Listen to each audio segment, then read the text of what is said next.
Hey, ma'am. Ma'am. Me? Yes, you, ma'am. Okay.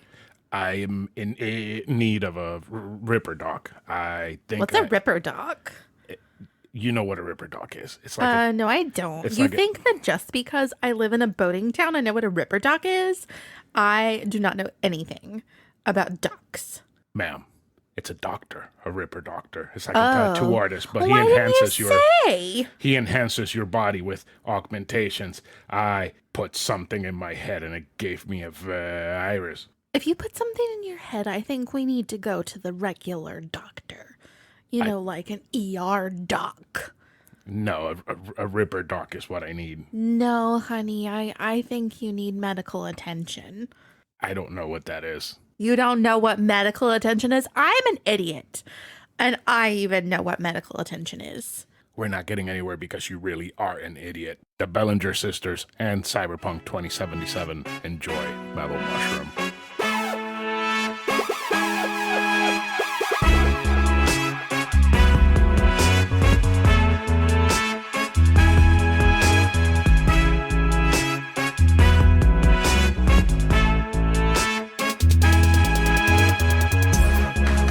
Hello, welcome to A Novel Console, your weekly podcast where we talk about books, games, food, and stuff that caught our attention during the week. My name is Chris, and with me is my beautiful co-host and wife, Karradyne. Hello. Good Hi, people. Karradyne. Hello. How long has it been since we've recorded something? Like a couple days. That's right. 2 days, 3 days. That's right. 4 days, 5 days. Because we Friday, uploaded Saturday. something. It's only been 2-3 days. Really? Yeah, because we recorded Thursday. And we uploaded Thursday. It feels like because it was the last day of March. Yeah, it feels like it's been so long. No, it hasn't. It's just we've had some very long days with lots of shit happening. That's true. On those long days. I feel like I didn't get a weekend. Are you sure that I got a weekend? Probably. But I'm you know, really tired. There's a lot of people that are feeling like that. And you know, you want to know who is feeling like that? Our Patreon supporters. God damn it. I thought I was queuing that up perfectly. Yeah, you're not creative anymore. No. Or at least you're not getting them past me anymore. Yeah, you've gotten Watch you wise to them. immediately get one past me next week. I hope so.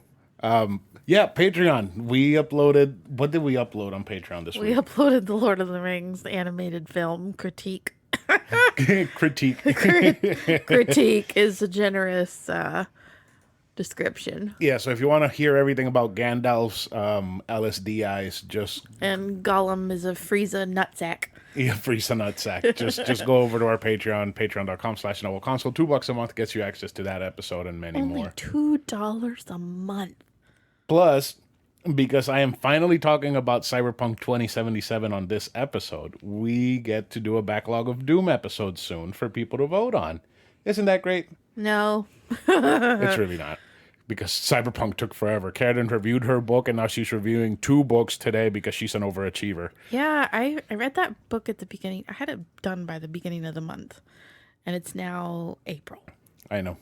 I had it done by the beginning of March. Hey, since we don't do housekeeping anymore, do you want to tell the listeners where to direct their friends so they can listen to us? Tell your friends that we're available on all podcast streaming platforms and on YouTube and on Facebook. Just search A Novel Console.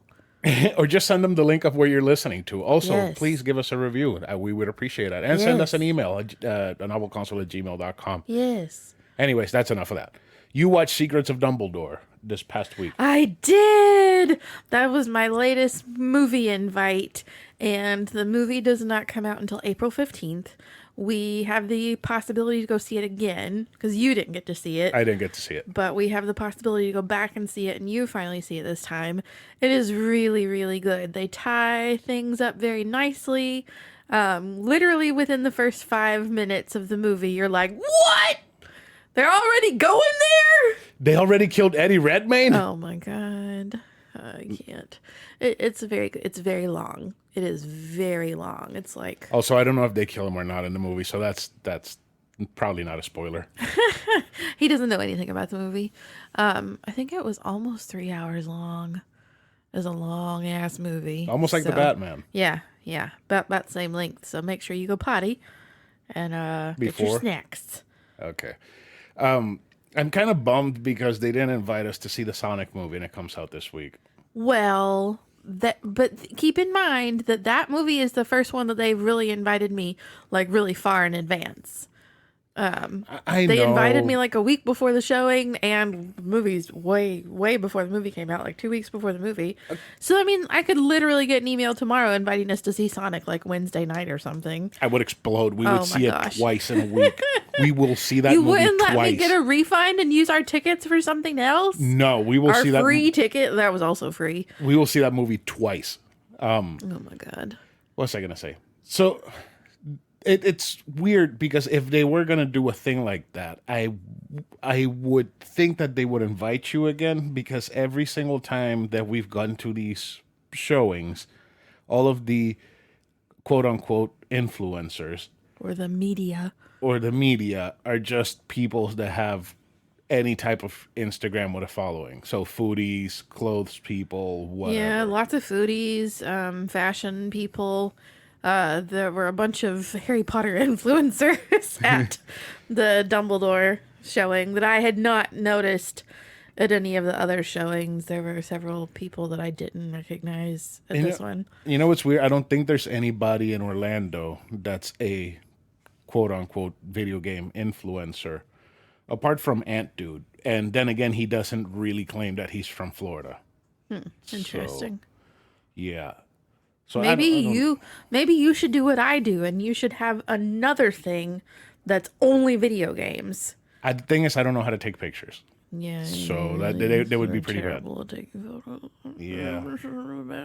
You can say all day that your phone takes better pictures than mine does, but if you don't know how to fucking take a photo, it's not going to do you a damn bit of good, is it? Nope.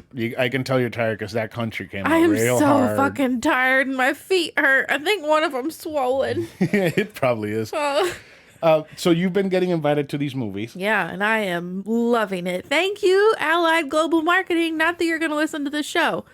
Maybe you will. Anyways, Thank you. The point that I wanted to make is that you get invited to these movies. There's a local game store here that sells games ahead of street date.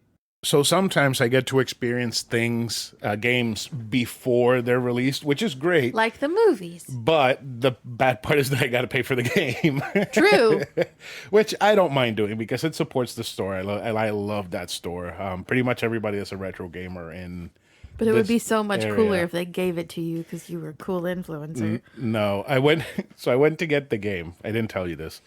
The game, by the way, is Lego Star Wars: The Skywalker Saga. It's supposed to The come game out. you were playing yesterday. Yes, it's supposed to come out sometime this week. I think it comes out Tuesday, if I'm not mistaken, the 5th. There Yeah, are lots of good books that come out Tuesday. and I went to get the game because I saw on their socials that they had posted it.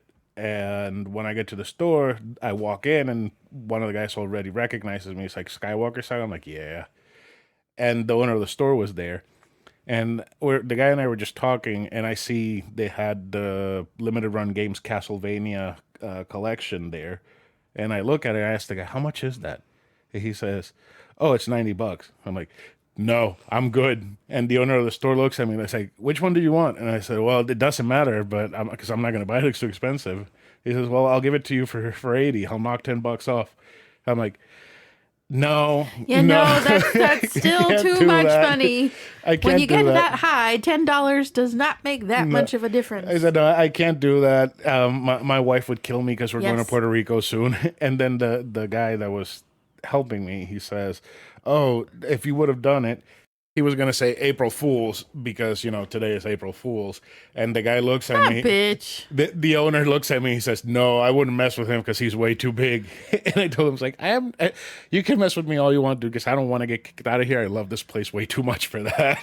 You are big and scary. If only people knew that you're really not as scary as you look before speaking to you, you know? I guess that's true. You're big scary, but not at all.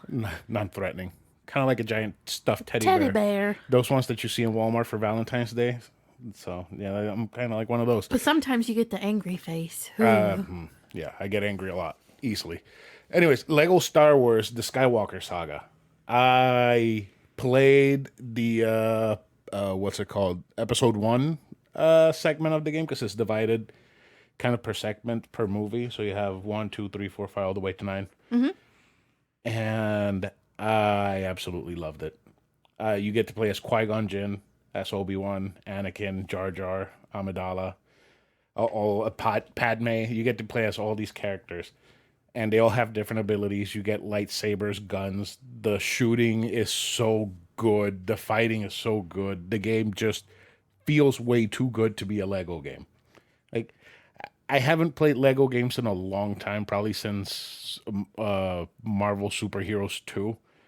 And wow, this game is great. It almost makes me wish that it wasn't a Lego game, but then again, being a Lego game is super funny, and it it's worth it. Like it's been delayed a shit ton of times, and now that I have it in my hands and I'm actually getting to play it, it's so worth it. And I think I am actually going to finish the whole game by May, because we're still doing Star Wars month, so that could be one of my games, because Sweet.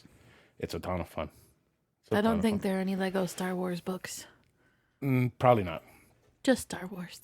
One of the parts I was using Qui-Gon, and I was jumping around trying to find a block. It's called a Kyber block, which is like the Kyber crystals, which is what the lightsabers have inside of them. And that thing that you have. Yeah, because I have the Ahsoka Tano Kyber crystal. And once I reached the block and I grabbed it, Qui-Gon Jinn, he's Liam Neeson. He says, "I have a particular set of skills that are very useful at this moment." Like the line from Taken. I have a particular set of skills. Oh my god. It's very funny. It's a very, very funny game. There's a fight with Darth Maul, and after you beat him, they cut him in half. And Obi-Wan and Qui-Gon high five, and then like his hand stabs him, and Qui-Gon falls, and then Obi-Wan breaks the rest of his body because it's Legos. And while he's holding him, Qui-Gon dies. And then you see Darth Maul's head holding the lightsaber in his mouth, jumping towards Obi-Wan. And Obi-Wan just runs up to it and kicks it. Oh my gosh, like a soccer ball. It's so fucking funny. I don't know if you heard me laughing hell? really hard last night, but that was it. I did, but I thought you were laughing at TikTok. No, it was at that. It's so funny. It's such a good game. So it's definitely worth it if you're on the fence about picking it up. Pick it up. It also has space battles, and they are fun. They are a ton of fun. Pew pew. Yeah, it actually feels like a space fighting simulator. So yeah, fun game. Buy it. Comes out this week. Really good. Pew pew. Anyways, usually at this point in the show, we do the sex toy of the week, right? Do we not have one? We do have a ton of them. Oh. Butt Burger Champ sent me something that was even more interesting. I thought you were saying butt burger. Butt burger? Butt burger. No, there's no butt burgers in this house. Only Burger Champ. So it's not a sex toy? It is something that happened to a person. He sent this to me on the 22nd. Is it going to freak me out? No, probably not. Maybe. Am I going to be able to sleep? Yes, you will. You will. So he sent this to me on the 22nd, and I completely forgot about it until I was checking the list that he had sent me, and I just saw it. And it is a post by the New York Post. It's a post by the New York Post.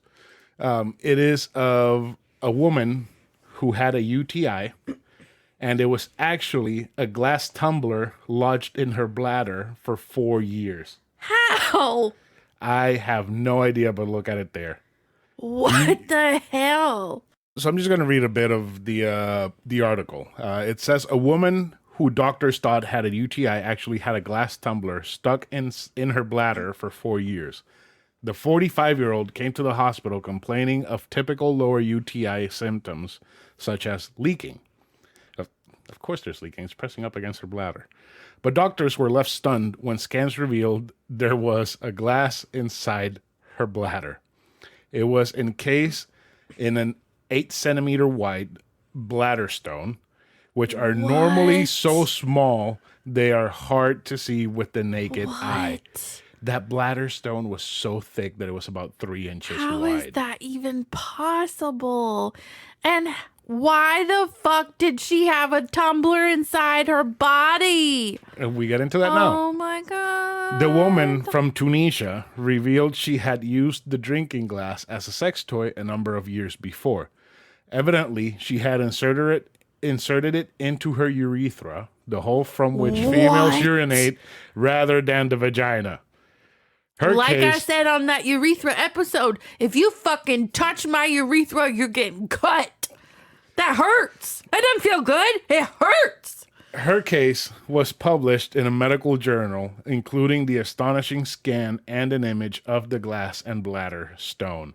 That shit is huge. You see it right there? Also, your urethra is not made to do things like that with. Like, how did she get it stretched enough to get that motherfucker in there? How? How? So while the medical report does not mention it, the woman may have been practicing what's known as urethral sounding. What? The risky activity involves inserting a glass or object into the urethra to heighten sexual pleasure and arousal, WED MD reports. Doctors have had reports of people deliberately placing things there, either due to mental health problems or for pleasure. Nope. But it is not Sounds like they're recommended. both for mental health problems. Might be. What the fuck? What the fuck? For 4 years. How did she just didn't think it was important to go tell somebody it got stuck up in there? What the fuck? What the fuck? Continue on. Various objects have been inserted into the bladder, and many patients fail to remove them themselves and are very embarrassed to seek medical advice, which is the origin of a clinical picture, which is most often atypical, which occurs in a patient particular terrain. Atypical. Atypical? What did I say? Atypical. Atypical. Atypical, yeah. So, yeah, crazy shit. We went from actual stuff that you're supposed to put into your body to something you should never put into your body. That's real fucking whack. Yeah. And it says it's a glass tumbler, but it looks more like a glass cup. It looks like a Coca-Cola glass. Yeah, like one of those old like those Pizza Hut. greenish, tealish stained. Yeah, the old Pizza Hut cups or like the old Steak and Shake cups. Yeah. It looks like one of those. Oh boy. Oh, so that was a little bit harrowing. So are you ready to get into book talk? I am. All right, so this is book talk.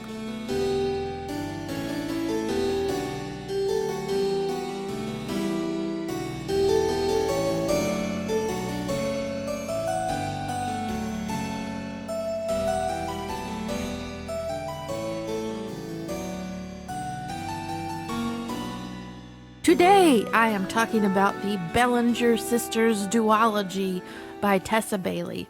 The first book being It Happened One Summer. As my husband literally tries to whack his foot off on the desk. Wait, that sounded weird, whacking it off. Whack off my foot. Oh my God. No, we're not like that. No, we don't insert glass objects into our bodies and whack off our feet. Anyway. Okay, the first book is It Happened One Summer. It was published on July 13th, 2021 by Avon. The second book is Hook, Line, and Sinker, also published by Avon, but on March 1st, 2022. So, Tessa Bailey. Let's start there. I had one of her books on my Christmas book swap wish list a couple of years ago, or like a Halloween book. It doesn't matter what kind of book swap it was. But I got paired with one of my friends. Halloween book swap. Shut up. It's so horrific to fall in love. Shut up. I had one of her books on my wish list because all these people were talking about how hot and spicy it was. I was like, I gotta have it. It's called Fix Her Up. I made it through about 15 pages and I couldn't do it. DNF that shit. Because it was like vulgar just in the first couple pages. And I don't know. I just couldn't get into it. I need to build up to it. Okay.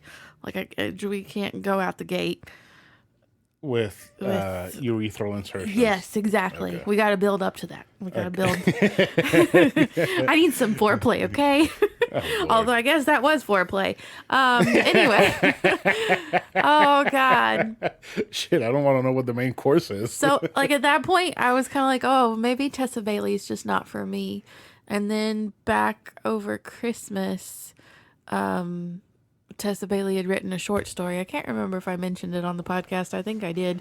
It's called Window Shopping. It was really, really cute. Apparently, it was based on Ted Lasso, which I have not seen.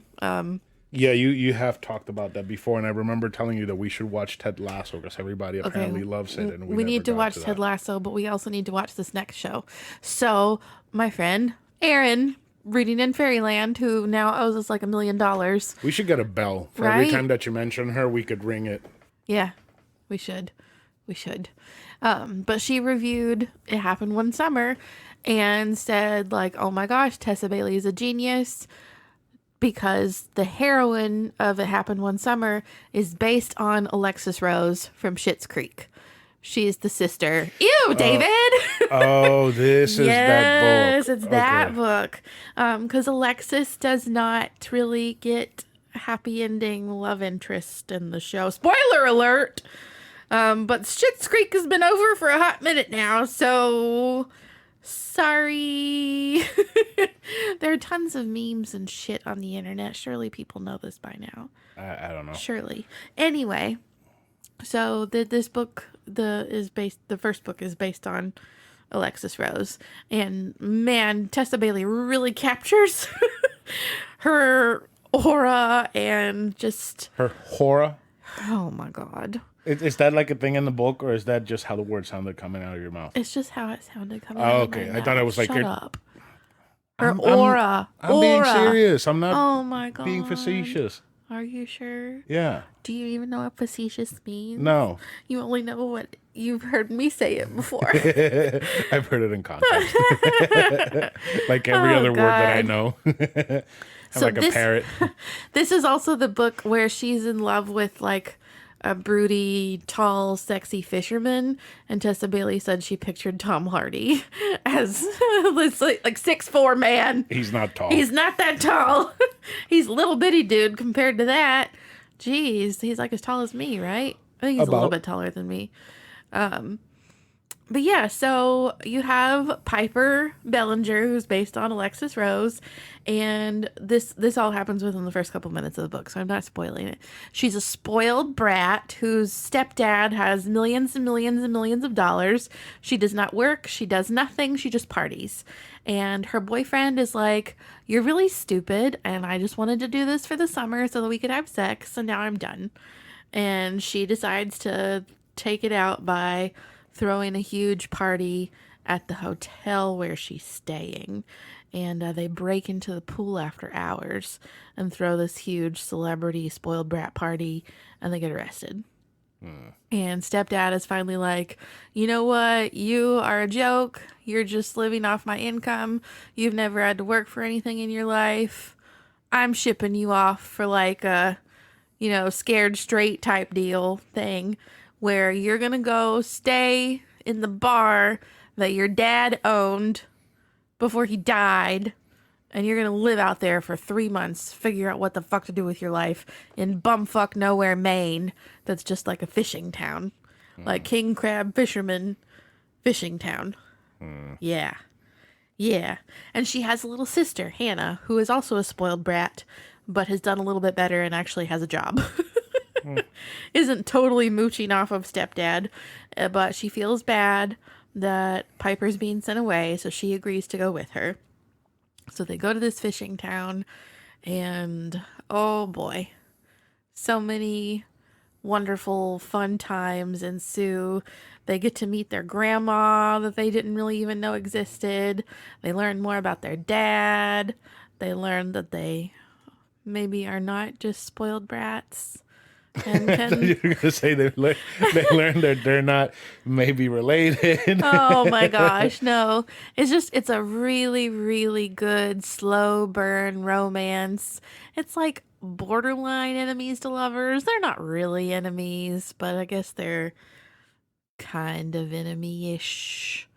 You said that you like enemies. I love enemies to lovers. It's like my favorite trope ever. You don't It's like the friends. best. Oh, I fucking hate friends to lovers. It's so stupid. It's so hallmarky. It is so stupid. You're not going to tell me that, like, no, I just think about, like, Matt, Kevin, Alan, me, like, falling in love with one of them. No, that's not, no, no, nope.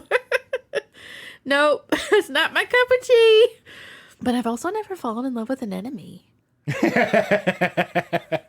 Who's your enemy? I guess you are. I'm not your enemy. No, we got along from the minute we met.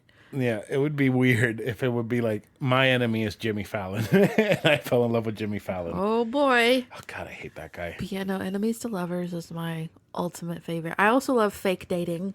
If it's done well, fake dating is really good. Yeah, the love hypothesis is fake dating. Right. Fun. I remember that. But yeah, friends to lovers is fucking stupid. I hate it. It's very unrealistic. Anyway, so yeah, enemies to lovers, wonderful. You see her go from like, well, I mean, she's always going to be an airhead, but she's a very lovable airhead. It's real good, real good.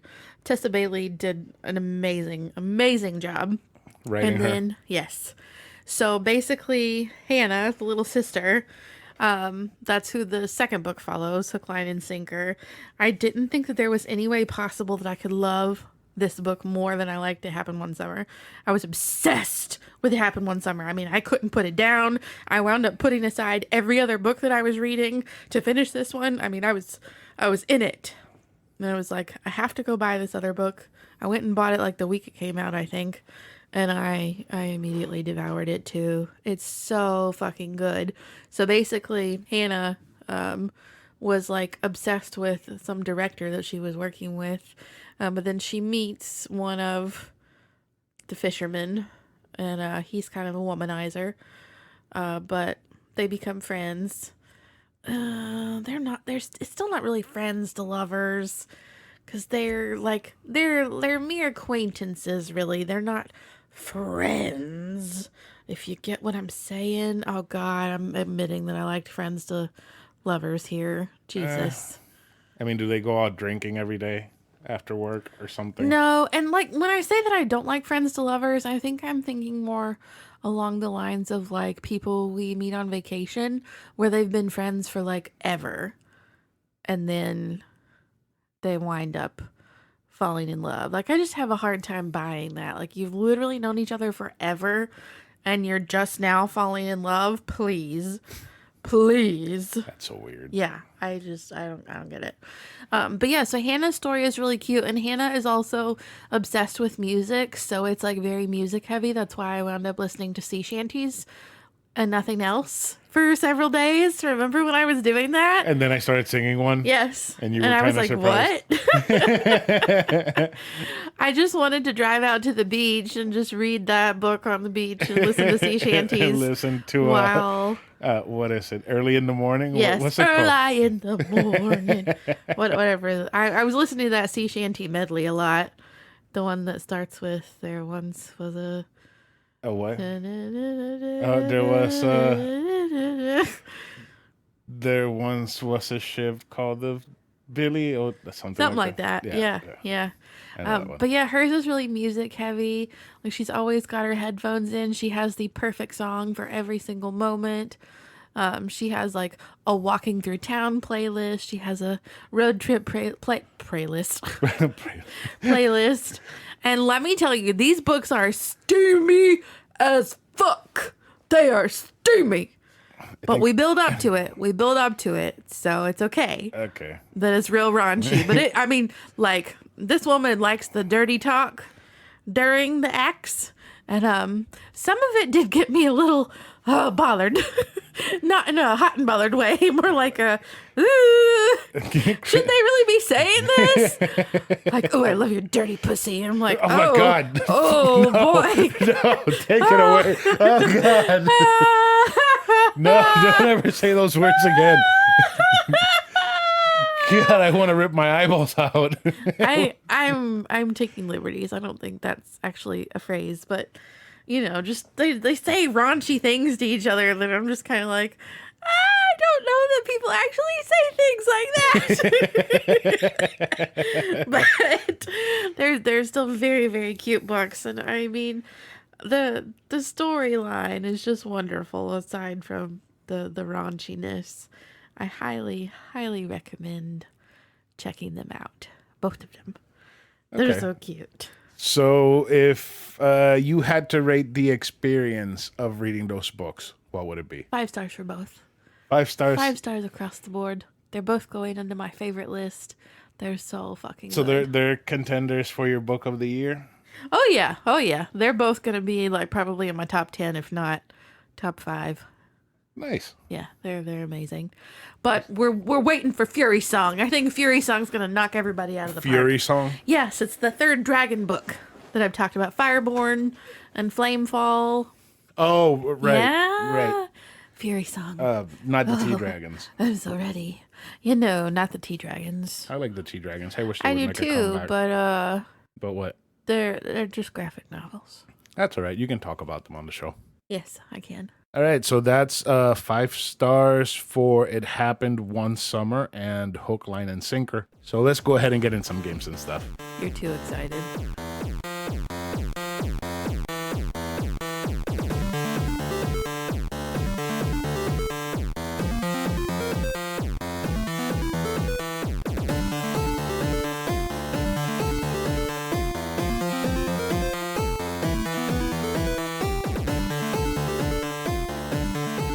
So a little bit of podcasting, behind the wall, behind the curtain, peaky thing, whatever. Anyways, in between segments, we usually leave about 20 seconds of dead air so that I can add the songs later. And I was staring at the bar, moving and creating the time, and I could not want it to move faster because I am so excited to talk about Cyberpunk Oh my 2077. gosh. Well, you're welcome. I talked fast. No, I said little. you're good. You're good.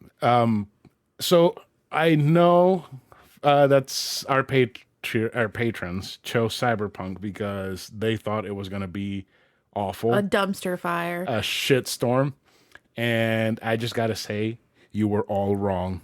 This game is fucking amazing. But is it only amazing because you got the updated shit? Probably. If only you'd played it before that. If only. Thing is, I started it the day before the PS5 upgrade came out, and then the next day I was at work and I was scrolling through Facebook in between stops, and I saw patch whatever and PS5 upgrade out now for Cyberpunk 2077. I was like, ooh, oh shit, yes. Kid in a candy store. And I came home and downloaded it and played it. I've been playing this game nonstop since the day that the PS5 version came out. I put more than 84 hours into the game. That is more than 2 weeks of work. Yep. That is insane. I did everything Holy shit. except buy the cars. Because I bought a motorcycle and I just used that motorcycle the entire This time. is not Grand Theft Auto. It kind of is, but it's different. No, I'm So- just saying you didn't need all the cars. Oh, no, I definitely didn't. So, a little bit about Cyberpunk 2077. It is developed and published by CD Projekt Red. It came out on Microsoft Windows, PS4, Stadia, Xbox One, and now PS5 and Xbox Series X. It was released on Windows, PS4, Stadia, and Xbox on December 10th, 2020, which I bought day one, and on PS5, Xbox Series X and S on February 2022. It's an action role-playing game. It's single player, and it is pretty much Grand Theft Auto Fallout. And I absolutely loved it. I did not know that I was going to like this game that much. And the Book of Boba Fett. The Book of Boba Fett, what are you talking about? Because of the augmentations. No. That's We were watching the Book of Boba Fett back when you started this fucking game, and it made me think of it. it kind of. God, you've been playing this for a long I've been playing this time. for a long time. Yeah. It was still the Book of Boba Fett and not the Mandalorian. Yeah. Jesus. So I'm just going to point out a bunch of cool things that I thought about the game, and then I'm going to talk about the shitty. In fact, I'm going to talk about the shitty right now. The shitty parts. It did have a couple of bugs. The game did crash on me twice, but it was because I went into somewhere and I started doing a shit ton of... There were huge fights broke out, and I was using all my powers and shooting all my guns and throwing grenades and shit, and the game got so crazy and cluttered that it just crashed. It kind of collapsed in on itself. That's the best way I can That's describe crazy. it. And the other one was that there are some missions that you do for some people that are called fixers. So basically, think of a fixer as a hiring agency, but it's just one person. And let's say you have a problem with somebody and you don't want to kill that person. You personally, you don't want to kill that person. You go to the fixer and you tell them, hey, I need this person dealt with. How much would you charge me? The person will tell you. Then the fixer will find a mercenary for them to go deal with that person. Be it scaring them out of town, killing them, bribing them, whatever. And it doesn't necessarily have to be killing a person. It could be, hey, I got this very sensitive package. I can't go deliver it. Can you please have somebody deliver it for me? They'll find a mercenary to go deliver that package. But usually when it's delivering a package, shit gets crazy. Like that, the Korean guy with the Office quote. Oh yeah, that. Yeah, he says, "Oh, my hands were perfect. I killed the boss on purpose and said it was an accident. Now I'm in America, #1 heart surgeon. in Japan." Yeah,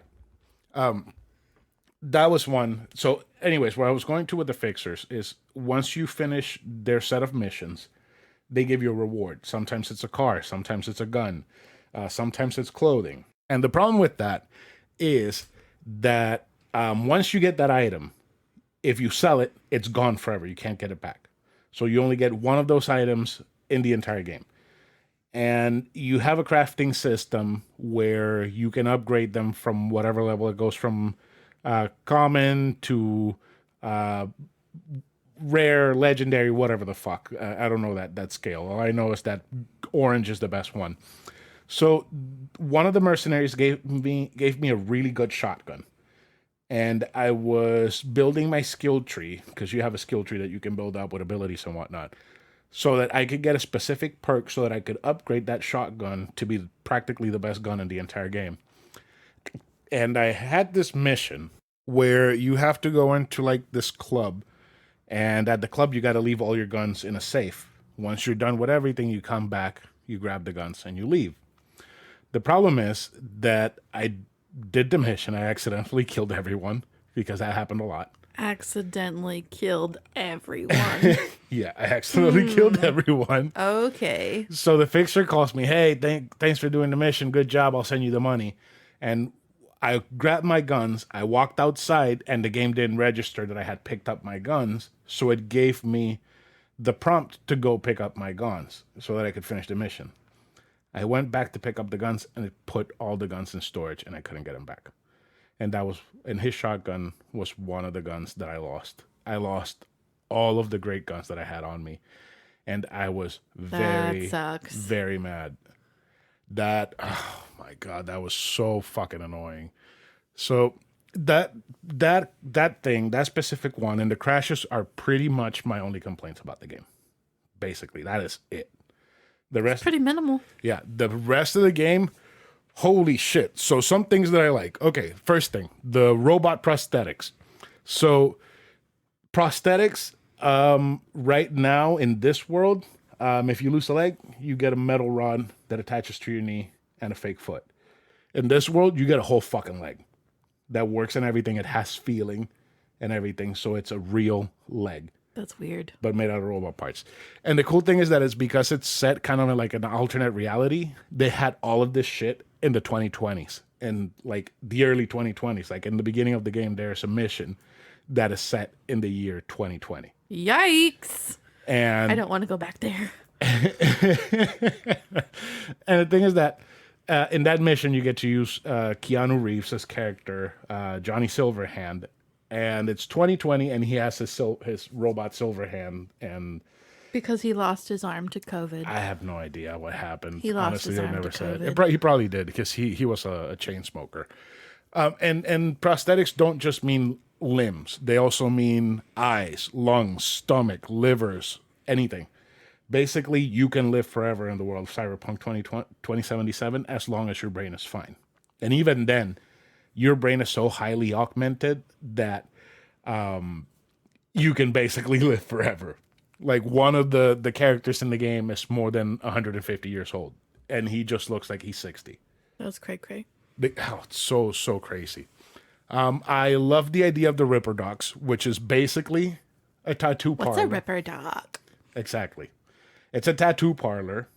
Well, the best way I can describe it is as a tattoo parlor where you go and you tell the guy, hey, let me get a robot arm. He says, okay, and just lay on the bed. You lay on the bed. He cuts off your arm, puts in a robot arm, like if you were getting a tattoo. It's What the super, hell? super crazy. Like every Ripper docs are just they can modify anything without any issue.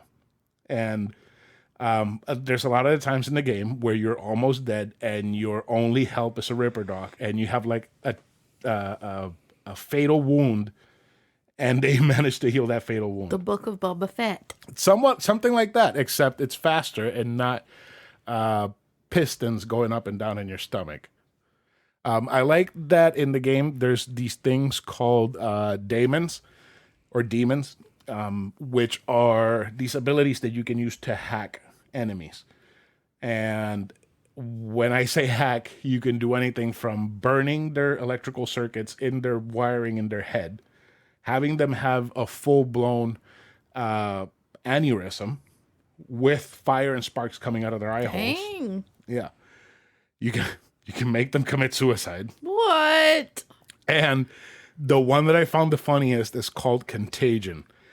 You basically give everyone the flu and they throw up so much that they pass out. Oh my god. It is fucking crazy. I can't. It is so funny that you're just standing there and you just give somebody Contagion and there's like 20 dudes there and they all just keel over What because the they heck? threw up so much that they couldn't live anymore. It's so cool. Everything is run by corporations, so basically Amazon owns everything. Politicians are basically just figureheads and puppets that the corporations get to manage and make them do laws and shit, kind of like the real world. And I there was another thing I didn't like. I didn't like that the level cap was 50, which at around 30 hours into the game, I was already at max level. Dang. So the rest of the game, I gained nothing. I didn't get any experience. I was basically stuck with my skill trees the way that I built them, because you do have separate skill trees, one for guns, one for your hacking, one for your crafting, one for stealth. I forget what the other one was because I really didn't use it. Oh, one for body, which makes you stronger, be able to receive more shots and whatnot. And it's funny because I was trying to figure out how to equip some special things at the Ripper Docs, because you go to the Ripper Docs to get augmentations done. You have one where you can add something to your cerebral cortex, which gives you more RAM so that you can actually use more of your demons. There's also ones that your arms basically just grow out giant mantis swords, like how mantis have the hands, the claws. Yes. Well, they come out of your forearms. Ew. I don't like that. You can do double jumps and shit, which are pretty. I found that to be so cool that you can, and they have different levels too. And on top of that, you can buy blueprints to create better versions of things that you can attach to those upgrades. So, for example, there was one that was, if an enemy spots me, I can see exactly where that enemy is the entire time until I kill him. So that helped. Crazy. That helped a lot in a bunch of fights. So how does Johnny or Keanu play into this? So the story, at least, You kill his dog and piss him off, I wish it was that and easy. he comes in with his robot arms to kill everyone I wish it was that easy. So basically, with a book. the story is that scene was so good when he kills that guy with the book in the I can't library. watch anything like that. So basically, a heist goes wrong. You put something in your head that has Johnny Silverhand's personality in it, and then Johnny Silverhand tries to take over your body. Oh, great. So the entire time you're seeing Keanu Reeves walk around being all cool and talking to you about taking down the corpos, man. He's trying to take over your mind. Yeah, the entire time. And then he starts feeling bad about it, which is That's great. so Keanu. It's very Keanu Reeves of him. And just like how batshit kind of crazy that sounds, there's a bunch of fucking side missions in the game that are just as crazy.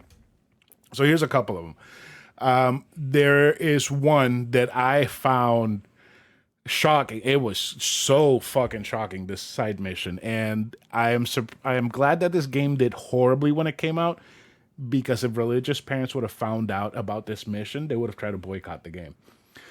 Convict wants to be crucified so that he can be absolved of his sins. What the fuck? If you play the mission right, you get to crucify him Oh my god. and wait for him to die standing there. Okay, that's a lot. Yeah. Another one that stood out, and I'm not going to get too into this one because this one is actually really crazy and it has so many ramifications later on in the game, is that a mayoral candidate is having his memories and personality altered. Oh. Yeah. Yeah.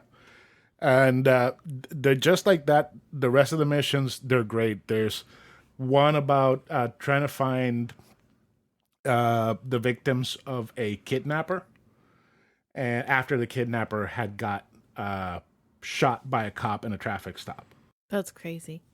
And just like there are crazy missions and side stories like that, attached to those side stories, there are these incredible characters that are so well written and so deep and emotional. And honestly, sometimes they are very fucking funny. Sometimes the satire lands so perfectly well with the game that it is just plain fucking funny. I loved that there are a ton of very very strong female characters in the game. We have Panam, who is a nomad who wants to do what's best for her clan, even though she has to find the clan leader for it. And while she's defying the clan leader, the entire time she's consulting with V on how to go about things. V herself, because I played as V as a woman, is incredibly written. She is so not emotional. She is so human, even though she's not human.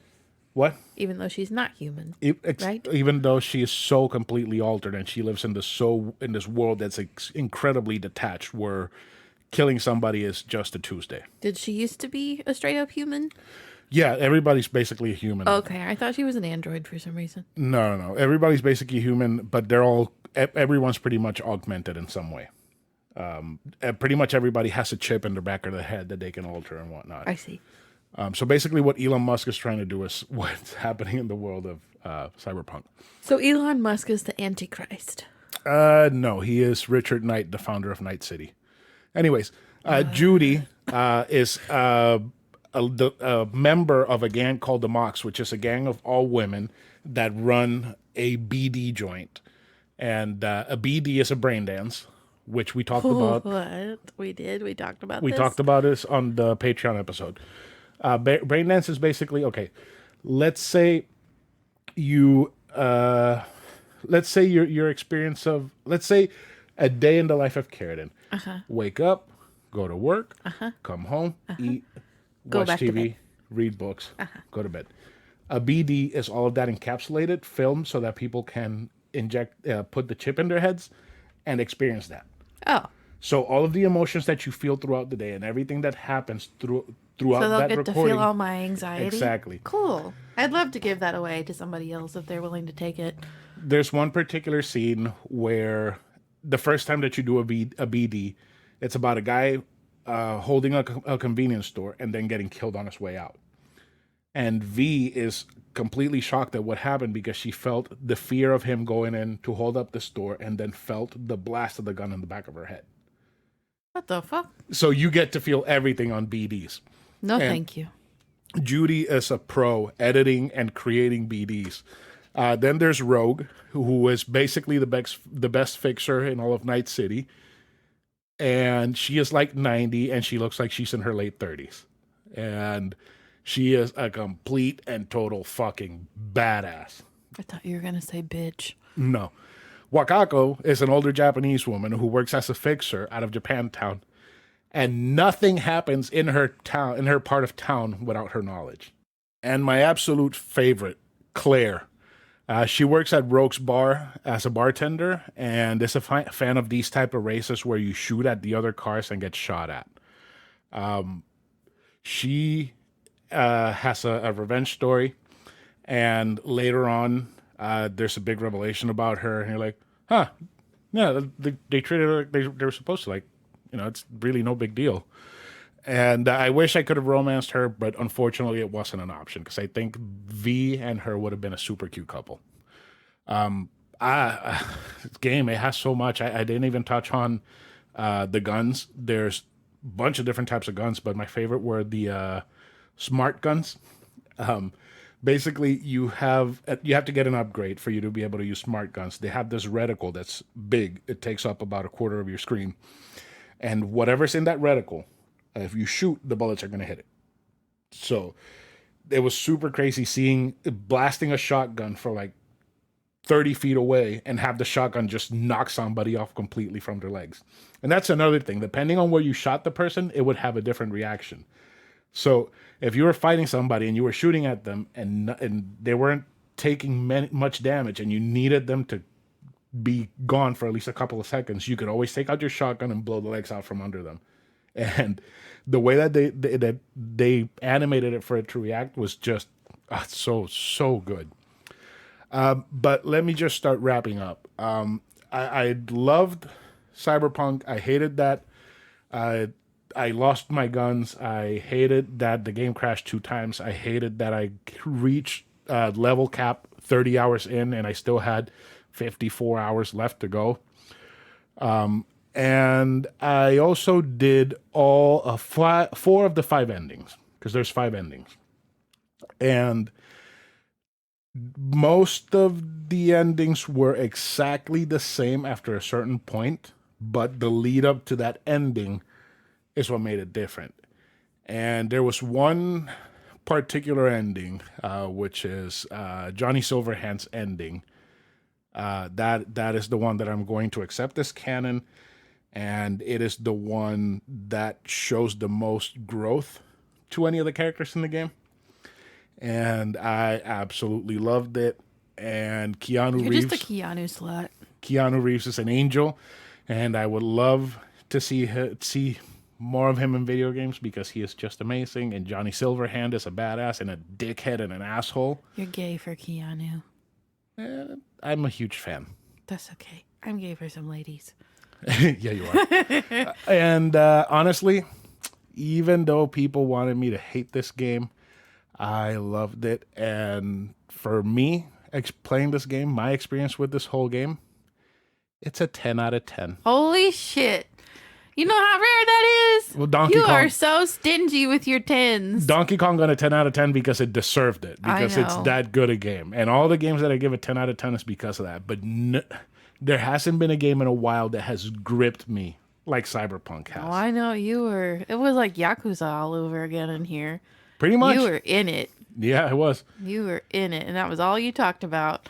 Oh my God. Yep. That's all he talked about. And just wait, because I still got 2 more episodes on Patreon. We'll knock one out tomorrow real quick, because we're both here during the day. And then the other one we'll figure out, because I got to figure out how I want to do that. Or if I just want to do one and end it on Thursday. Anyways, it's Give Me the Garbage. Give me the garbage.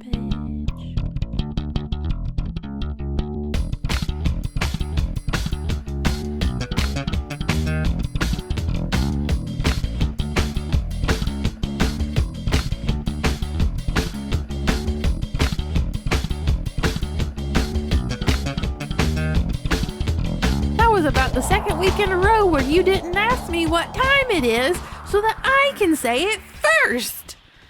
Oh, well. I always say it first. Okay, do you want to say it again? No, it's okay, but don't leave me hanging next week. All right. Okay? All right. Okay. All right. So this week's restaurant is, I think, a nationwide chain. Is it? I think so. Okay, then I'm not gonna feel too bad about the bad stuff. Pretty sure it is. At least it's in the South. I know. Okay, so it's Mellow Mushroom Pizza. Somewhere I did not think I would ever convince this man to go again. Ever. And you've only been there like once, right? Mm-hmm. One time. Okay, the first time we went. You were meeting my dad for the first time. Yes. And so it was almost 5 years ago. And your dad only eats meats on his pizza. Yeah. Yeah, multiple meats. And whereas we are pepperoni and cheese kind of people. Yeah. And we are simplicity pizza. I am not a fan of multiple meats on pizza because some of them don't cook right. Yeah, and especially they end like up bacon. They end up either super chewy or too dry or too wet, and it's always a fucking mess. And it's just like a sodium explosion. I don't care about that. Oh, I do. It's a lot. It's a lot. But yeah, so my dad ordered, because my dad is really, really, really picky. Really picky. The man doesn't eat fruit. He's very particular. Yeah, he is. So yeah, he ordered, and you hated it, and you're like, I don't ever fuck want to go to Mellow Mushroom again. Sometimes we'll ride past Mellow. Like, I honestly forgot that there's literally a Mellow Mushroom within like 5 minutes of our apartment, because like I can't even think about wanting Mellow Mushroom, and I'll joke like, oh, let's go to Mellow Mushroom for dinner, and you're like, fuck no. Okay. Whereas Mellow Mushroom was the place to be, where I grew up. Because it was the only nice pizza place. It was not a Pizza Hut. You say, let's go to Mellow Mushroom, but there's so much better pizza all around us. Oh, I know. And I have always been joking when I say, let's go to Mellow Mushroom, but this past week, I don't know what was wrong with me. I had a really, really, really rough week. Real rough. And I just started thinking about pretzel bites and beer cheese. And then I was like, oh, some Cosmic Karma pizza with some pretzel bites and beer cheese would really hit the spot for me. And I was going to order it and eat it alone. And then he was like, no, we can garbage it. Yeah, because we needed a garbage. Yeah, watch it be the worst meal we've ever had. And it wasn't. Surprisingly so. Now, I will say, this Mellow Mushroom near us doesn't seem to really have its shit together. They only had one waitress for a Saturday night. Like prime time, dinner time. Granted, it wasn't terribly crowded. But poor girl, she was running all over the place. She sat us in a section that was blocked off for a party of 25 people, so they had to make us move. I asked for sweet tea, and she brought me regular tea with sweetener because they were out of sweet tea. I was like, oh, honey, no. That is not going to taste the same way. You can take that back and give me a glass of water. Okay, Karen. Hey, I was really nice to her the way I told her, like, thanks, but no thanks. I appreciate your effort, but no, take this shit back. So I really wanted pretzel bites and beer cheese, so we started out with that. And why don't you say what you thought about that beer cheese? Because that was the most unique take on beer cheese I've ever heard before in my life. But okay, the marinara sauce is great. The marinara is really good. It is it's very not great. Good it's marinara. really, it's very good. It's not great. It's very good. It's very good. For we a can't chain, give them too much credit. For a chain, it's very good. The pretzel bites were good. They were cooked all the way through. But I would argue that they were not really pretzels. They're little dough bites. They're not pretzel bread. They were like garlic bread without the garlic. Not garlic balls without the garlic. Yeah. They were garlic nuggets. Without the garlic. They were garlic knots, and they were trying to pass them off as pretzels. Yes. Okay, so the beer cheese. I'm just going to say, I really fucking liked it. It was really, really good. In a weird way. In a very fucking weird way. Super weird. I would never have noticed it if you hadn't pointed it out. But then you couldn't stop noticing it. Yeah. Right? Okay. I mean, I knew it was different than your typical beer cheese. I also thought it was going to be spicier than what it was. It wasn't really spicy. Yeah, because you told me it's like spicy beer cheese. And I was like, it was supposed to be spicy. Yeah, I'm like, okay, I'm down for spicy beer cheese. It wasn't spicy at all. No, it was fruity beer cheese. It was fruity. Particularly if it tasted like bananas. Banana beer cheese. And the first bite that I took of it, I'm like, oh, that's strange. It tastes kind of fruity. But I couldn't place the fruit until I kept eating. And I had to do this thing where I ate it coated in cheese and a lot of cheese. And I just kept kind of like the cheese coat the back of my throat. So weird. And I started breathing through my mouth to feel the cheese flavor, the cheese smell coming in and out. And then it hit me. I'm like, that's banana. What the fuck? Oh, God. What is banana doing in my beer cheese? And honestly, it was really good. I really liked it. As weird as it was really, really good. We wound up saving the beer cheese and the marinara for when our pizza came out, and I got a small Cosmic Karma pizza. Cosmic Karma is your red sauce, your mozzarella, tomatoes, and like a pesto drizzle. Doesn't it also have like feta or something on it? Did it have feta? I can't So it remember. had huge white chunks of I think, cheese. or is it ricotta? I think it's feta. Okay. But this was my go-to pizza back home, my go-to. And my sister and I always got an extra side of pesto for dipping. And, I knew that my grandparents always cringed a little bit because they were often the ones who took us, or sometimes my mom. But my grandparents took us a lot from what I can remember. They cringed when we asked for our sides of pesto. Well, holy shit, did we find out why? The girl was not upset about my tea being sent back because she was nice. She's like, they were going to charge you $5 for that pesto, but I'm just going to sneak it out for you, your black market pesto. I'm like, thank you, honey, because I do not need to spend $5 on a little pesto. cup of pesto. What the It hell? wasn't a little cup of pesto. No, it was a big old honking cup of pesto. Yeah, it was a pretty decent sized It cup was of pesto. huge. That pizza was good. It kind of reminded I me of love that pizza. a margarita pizza with pesto on it. Yeah, that's basically what it is, really. It is very, very good. You talk about your pizza, and then we'll talk about the only beef we had with the pizza. Okay, I had the Pacific Rim. It had a Gojira It had a illustration Godzilla holding a pineapple. on the menu. That's why I got it, because of Godzilla. No, actually, it sounded good. Yeah, because you were torn between like three. It sounded good, and I am not a fan of pizza on pineapple on pizza. But Mellow Mushroom did it right. That sounds so fucking weird saying those words together in a sentence. I mean, you ate it. You put a hurting on it. Yeah. Okay, so it's honey ham, honey smoked ham, bacon, caramelized onions, pineapple chunks, and jalapenos with the red sauce and mozzarella. Most pizza places, when you get a Hawaiian pizza, ham and pineapple, they cook everything at the same time in the oven. What that makes it happen is that the pineapple is completely fucking hammered. Mush.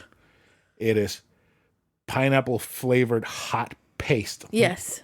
Molten pineapple. Yes. They still have little chunks, but you bite into that shit and it's not like pineapple anymore. And it is the most repulsive, off-putting thing ever. And I thought I didn't like pineapple on pizza until I had this pizza at Mellow Mushroom. It looked like they had cooked the pizza in the oven, taking it out, put the pineapples on it, and put it in just like a minute so that it could get warm. And the pineapples were chunky. They had a good, not crunch, because pineapple doesn't have a crunch. It has that typical pineapple taste where it's soft but it's firm. It worked perfectly with the jalapenos and the ham and the bacon. I did find that it was a little bit over smoky throughout the whole thing, but I think it's because all the ham was layered underneath the cheese. But it was a really, really good pizza. I really, really enjoyed it. It was very tasty. But I absolutely hated the crust. Yep. The crust. So the crust, very, very similar to our little pretzel bites. No, pretzel bites were better. Well, yeah, but I feel like the dough was still very similar. It's just the pretzel bites were cooked. I don't know. It gave me the same vibe. The dough kind of felt to me like whole wheat dough with and it My was Cosmic Karma was whole wheat dough. whole wheat. Yeah, Then I don't know if yours was. Mine probably was too. Yeah.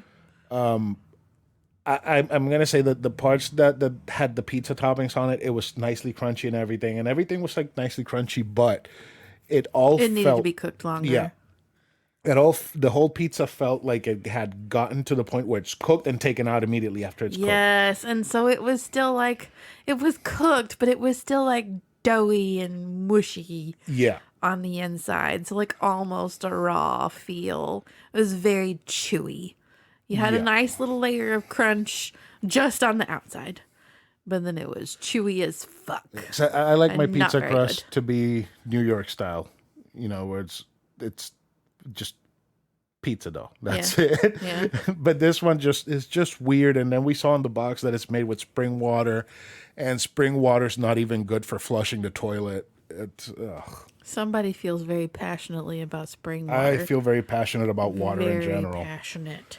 Spring water is garbage. You're really anal when it comes to your water. Yeah, I kind of am. Incredibly so. I feel bad because sometimes customers are like, "Oh, do you want a water bottle?" I'm like, "Sure, I'll take a water bottle." And they give me Separate Hills. I'm like, "Yeah, I'm not drinking this." You don't tell them that, do you? No, I take it with me and I put it in the truck. Somebody drinks it or not. Sometimes we Oh just my end up throwing it gosh. out. I feel bad about that, but no, it gives me stomach pains for some reason. Y'all let us know if you also think that spring water is bad, It's hot or if trash. he's the only person in the world. My sister loves it. I don't know how the fuck she drinks that shit.